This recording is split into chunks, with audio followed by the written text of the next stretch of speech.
আজকে দেখো মটর ভাজবো। এই যে কাঁচা মটর, মটরশুঁটি পেঁয়াজ কেটে নিয়েছি, একটু রসুন বি কেটে নিয়েছি। দেখো এখানে তেল, একটা শুকনো লঙ্কা দিয়েছি, একটু জিরা ফোড়ন দিয়ে দিলাম, একটু রসুন বি ফোড়ন দিলাম। এবারে দেখো পেঁয়াজটা আমি ভেজে নেব। দেখো পেঁয়াজটা ভালো করে ভেজে নিয়েছি, একটুখানি নুন দিয়ে দিলাম, আর একটু ভালো করে ভেজে নেব। দেখো এবার মটরটা আমি ঢেলে দিলাম। এই দেখো, এতে আমি টমেটো কিচ্ছু দেব না, নুন দিয়েছি, একটুখানি হলুদ দিয়ে দিলাম, আর একটু লাল লঙ্কার গুঁড়া দিয়ে দিলাম। এবার সুন্দর করে আমি ভেজে নেব। এই দেখো লাস্টে দেখো একটু ধনের গুঁড়া দিয়ে দিলাম, এই যে টেস্টটা ভালো আসবে। দেখো আমার মটরটা ভাজা হয়ে গেছে, অর্ধেক লেবু নিগড়িয়ে দিয়ে দিলাম।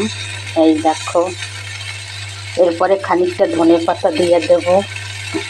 এই দেখো আমার হয়ে গেছে।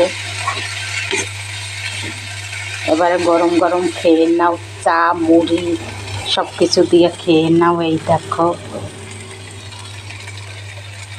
দেখো উপরে থেকে আর একটু ধনে পাতা দাও। এই যে এক বাটি মুড়ি নাও আর খেতে থাকো, আর 1 কাপ চা।